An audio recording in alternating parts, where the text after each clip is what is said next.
बिस्मिल्लाहिर्रहमानिर्रहीम। अस्सलाम वालेकुम स्टूडेंट्स, उम्मीद है आप सब खैरियत से होंगे। आज हम चैप्टर नंबर 4 का नेक्स्ट टॉपिक डिस्कस करेंगे। आज का हमारा टॉपिक है कपल। तो इसको पढ़ने से पहले हम सबसे पहले इसकी डेफिनेशन देख लेते हैं कि डेफिनेशन में हमें क्या बताया हुआ है। तो ओके स्टूडेंट, सबसे पहले हम इसकी डेफिनेशन देखते हैं। इसमें लिखा हुआ है a couple is formed by two unlike parallel forces of the same magnitude but not along the same line. कहा गया कि कपल कब बनता है? कपल दो अनलाइक पैरेलल फोर्सेस के दरमियान में बनता है जिनका मैग्नीट्यूड तो सेम हो। मैग्नीट्यूड का मतलब होता है यानी सेम फोर्स अप्लाई की जा रही हो पर दोनों ऑपोजिट डायरेक्शन में। ठीक है, दोनों ऑपोजिट डायरेक्शन में सेम फोर्स अप्लाई की जा रही हो लेकिन वो सेम लाइंस में ना हो। यानी मतलब ये कहा जा रहा है कि आपके पास कोई भी फोर्स होगी वो क्या करेगी, अनलाइक पैरेलल होगी। अनलाइक पैरेलल क्या होती है? जिनकी डायरेक्शन क्या होती है, अपोजिट होती है लेकिन इनका मैग्नीट्यूड सेम होगा। यानी जितनी फोर्स इस साइड पे लग रही होगी उतनी फोर्स इस साइड पे लग रही होगी। इसलिए कहा गया है कि कपल क्या होता है, जो दो अनलाइक पैरेलल फोर्सेस के दरमियान में बनता है जिनका मैग्नीट्यूड तो सेम होता है लेकिन उनकी डायरेक्शन सेम नहीं होती। अब हम इसको एक स्टेयरिंग व्हील से समझते हैं। यहाँ पर मैं एक डायग्राम ड्रा कर देती हूँ ताकि थोड़ा समझने में आसानी हो जाए।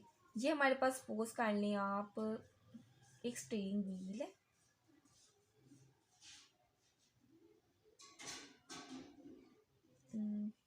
एक मिनट, बस यहाँ पे थोड़ी सी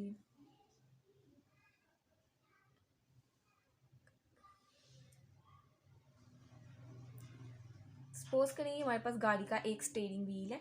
अब इसमें यहाँ पर क्या कर जाता है, आप जब भी यहाँ पर कोई फोर्स अप्लाई करते हो यानी यहाँ से आप इसको खींचते हो, पुल करते हो, यहाँ पे आप इसे खींचते हो तो क्या करता है, जैसे ही वह नीचे आता है तो एक फोर्स क्या करती है, ऊपर की तरफ लगती है जो इसको ऊपर की तरफ लेकर जाती है। यानी ऊपर की तरफ क्या करती है, पुश करती है। जैसे ही आप स्टीयरिंग व्हील है, स्टीयरिंग व्हील को यहाँ से ऐसे नीचे की तरफ लाती हो तो यहाँ पे जितनी फोर्स आप यहाँ पर अप्लाई कर रहे हो तो उतनी फोर्स क्या करती है, यहाँ पर अप्लाई कर होती है। यानी इसकी डायरेक्शन क्या है, ये अनलाइक पैरेलल फोर्स है। अनलाइक पैरेलल फोर्सेस कैसे कहना है, क्योंकि यहाँ पे हम लगा तो नीचे की तरफ फोर्स लगा रहे हैं लेकिन ये ऊपर की तरफ भी जा रही है। इसलिए हम कहते हैं कपल क्या होता है, ये ऐसी फोर्स होती है जो अनलाइक पैरेलल फोर्सेस के दरमियान में हो। जितनी फोर्स हम उसको खींचने में लगाते हैं उतनी फोर्स क्या करती है, ऊपर की तरफ लगती है लेकिन उनकी डायरेक्शन सेम नहीं होती। अब हम इसको एक एग्जांपल से समझते हैं जिसमें हम डंबल आर्म स्पैनर यूज़ करके आप इस बात को क्लियर करते हैं कि इसमें कपल किस तरीके से प्रोड्यूस होता है।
ओके स्टूडेंट, अब हम इसको इस तरीके से समझते हैं। ये हमारे पास है एक डबल आर्म स्पैनर। ठीक है, ये जो हमारे पास है इसको हम कहते हैं, ये हमारे पास क्या है, डबल आर्म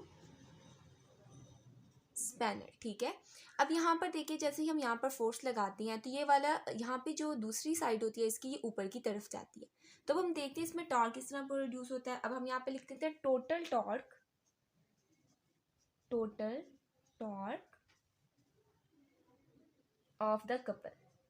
ठीक है, यानी कपल में टोटल टॉर्क हम देखते हैं किस तरीके से प्रोड्यूस होता है। अब यहाँ पे हम देख लेते हैं इसको समझने के लिए, बहुत आसान है। अब यहाँ पे देखिए आप, यहाँ पे हमारे पास ओ बी पे क्या कर रही है, एक फोर्स अप्लाई हो रही है, तो हम यहाँ पे लिख देंगे F मल्टीप्लाई, यहाँ पे हम लिखते हैं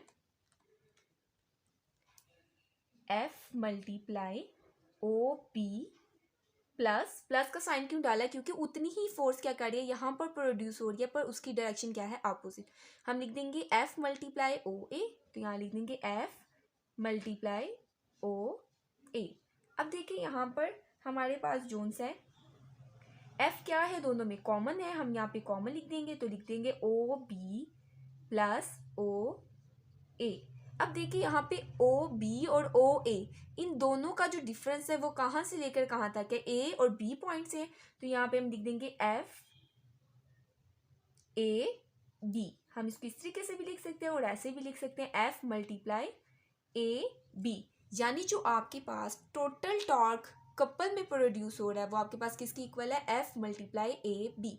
बेसिकली कपल क्या था, कपल ऐसी फोर्स होती है जो टू अनलाइक पैरेलल फोर्सेस होती हैं, उनके दरमियान में मैग्नीट्यूड तो सेम होता है। सेम मैग्नीट्यूड हम किस लिहाज से कर रहे हैं, यानी जितनी फोर्स हम इस साइड पे लगाते हैं उतनी ही फोर्स दूसरी साइड पे लगते हैं, पर दोनों की डायरेक्शन क्या होती है, अपोजिट होती है। ओके स्टूडेंट्स, यहाँ पर हमारा टॉपिक ख़त्म हुआ। इंशाल्लाह ताला नेक्स्ट टॉपिक हम नेक्स्ट लेक्चर में डिस्कस करेंगे। तब तक के लिए आप सब अपना बहुत ज़्यादा ख्याल रखिएगा और मुझे दुआओं में याद रखिएगा। अल्लाह हाफिज़।